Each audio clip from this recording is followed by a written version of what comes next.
je vous disais que malgré tout ce qui m'est, toutes ces choses, ces révolutions qui me sont arrivées, je suis resté dans l'église. Et je me suis mis à étudier la Bible, à étudier à fond, à fond, à fond, à fond la caisse. Et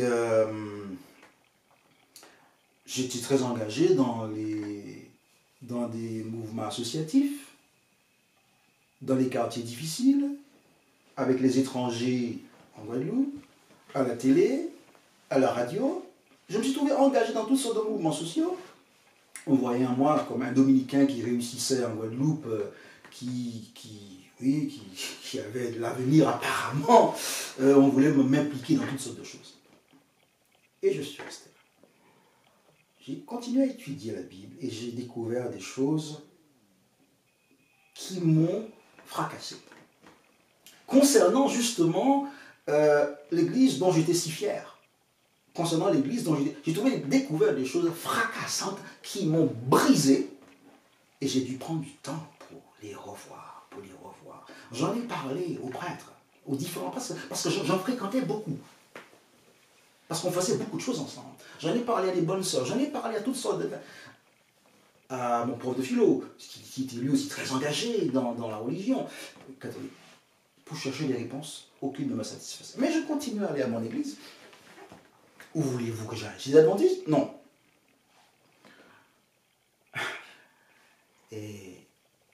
Mais c'est que j'avais découvert, rencontré le Christ.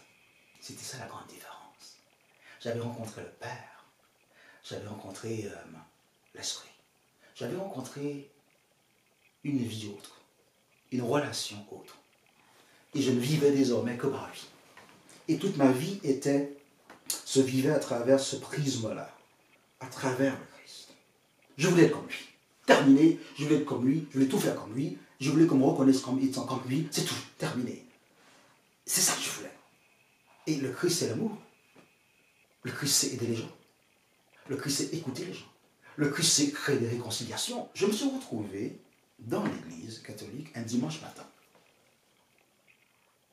Et je suis là tranquillement en train de suivre la messe. J'étais quelques bancs avant la fin, mais il n'y avait personne derrière moi. Et pendant que j'écoute la messe, j'assiste à la messe, j'entends une voix derrière moi qui me dit « Qu'est-ce que tu fais là, Julius ?»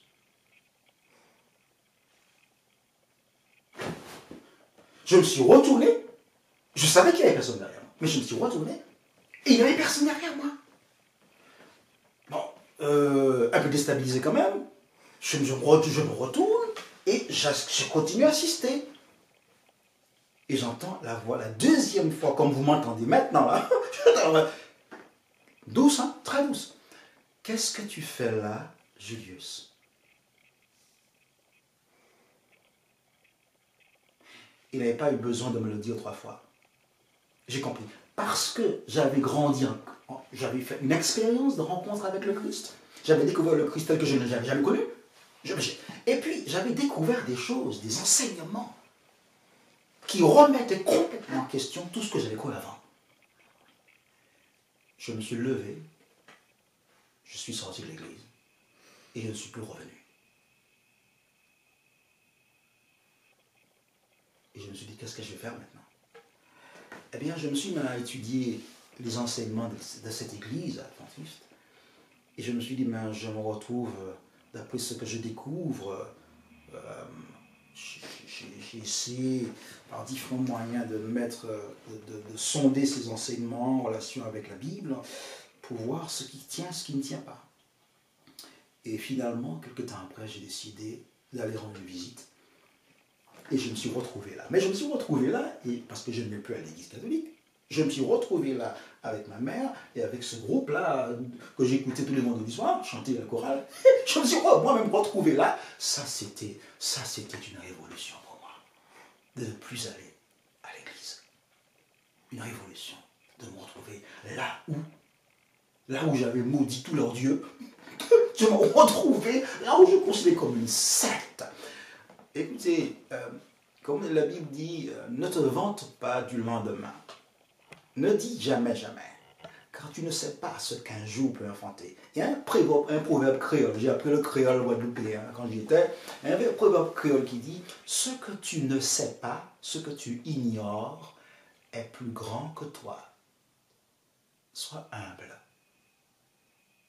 Sois humble. » Je me suis retrouvé là, et c'était une révolution, un cataclysme à nouveau, un cataclysme. Et j'avais tellement d'autres questions. J'ai 19, 20 ans. Et tu vas commencer des études, tu voulais devenir un grand homme pour aider ton pays. Est-ce que tout ça joue aussi sur tes projets? Est-ce que... J'ai mon bac, et pendant l'année de mon bac, qu'est-ce que j'ai fait pour le bac? C'est pas un exemple à suivre. Hein. Qu'est-ce que j'ai fait pour mon bac? Eh bien, d'ailleurs, juste en passant, j'étais bon, je ne vais pas raconter tout ça, j'étais en S, première S, pour entrer en terminale D ou C à l'époque, scientifique. J'ai laissé tout ça tomber. Je suis allé en L, en littéraire, parce que pour moi la philosophie était plus proche de la théologie et tout ça, et du Christ que je cherchais. Mais finalement, j'ai passé mon année de terminale à visiter les foyers, à visiter les maisons, à frapper à toutes les portes, en demandant s'il y a quelqu'un qui a besoin d'aide là. Je suis un fou. Enfin, je veux dire, c'est impensable, c'est pas possible. C'était 180 degrés. Et là, je voulais parler que du Christ et aider comme il aidait. C'est tout ce que je voulais faire. Et tu as eu ton bac finalement? J'ai le bac, oui, je l'ai eu. Parce que bon, je l'ai eu, je travaillais, je l'ai eu. Et finalement, j'ai décidé, quand j'ai eu mon bac, j'ai décidé de partir. J'ai décidé de partir en métropole, en France. Je pu aller en Angleterre, parce que l'Angleterre, c'était mon pays, les États-Unis. Mais j'ai décidé d'aller en France.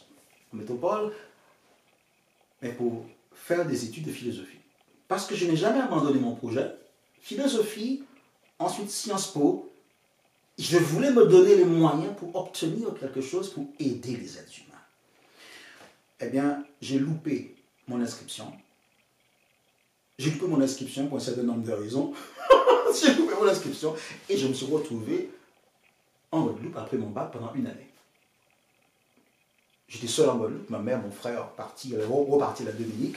Je me suis retrouvé là. Et chaque fois qu'on me demandait, qu'est-ce que tu vas faire l'année scolaire prochaine?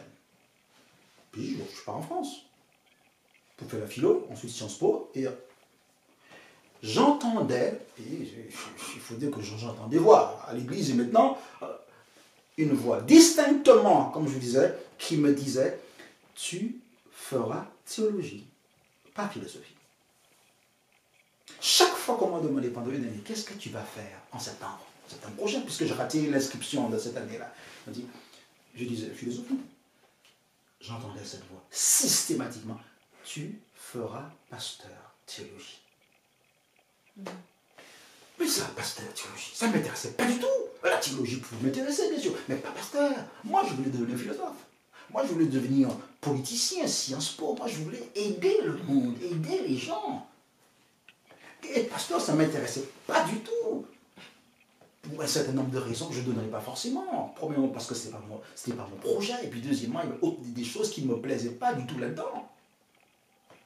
Et puis, je ne me considérais pas comme un leader. C'est bizarre. Un mec qui ne se considère pas comme un leader, parce que pour être pasteur de plusieurs églises, s'occuper d'un tas de gens, il faut être un leader. Moi, je n'étais pas la carrure d'un leader. Je ne me sentais pas là-dedans.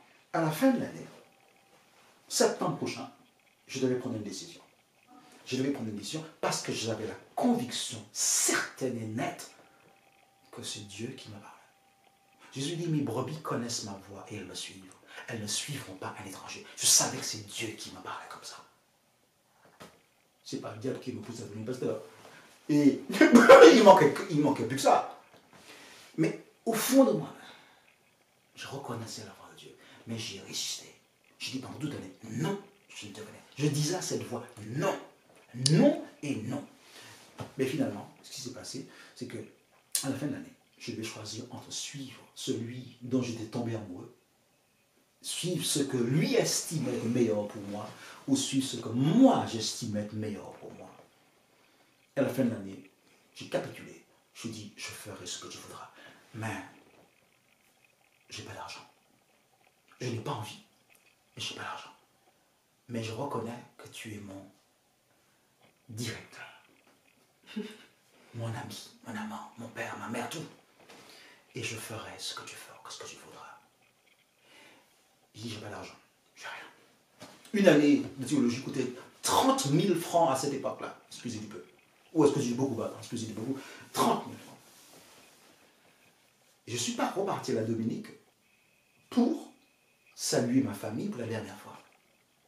Et qui est-ce que je ne rencontre pas à la Dominique après que j'ai dit à Dieu que je n'avais pas d'argent? 30 000, je n'avais même pas 1000 francs, c'est pas 30 000 francs, c'est pas 30 000 que j'avais. Je suis à la Dominique et c'est là que j'ai rencontré mon père pour la première fois de ma vie. J'avais 20 ans. Et j'ai parlé à mon père de mon projet et il m'a donné ce que j'avais dit à Dieu que je n'avais pas. Il m'a payé ma première année cash. Il m'a filé en espèces, s'il vous plaît, 30 000 francs. En dollars américains. Billets payés, tout payé. J'ai dit, ce Dieu-là, il est terrible. Il est terrible. La foi, ça marche. L'abandon à Dieu, ça marche. Comme le meilleur guide dans cette vie. Pas pour aller vers les extrêmes, mais l'équilibre, comme Jésus faisait. Et voilà, je me suis retrouvé dans une école adventiste pour faire de la théologie. Mais attention, je suis parti là, mais j'ai dit, je reconnais que Dieu est extraordinaire.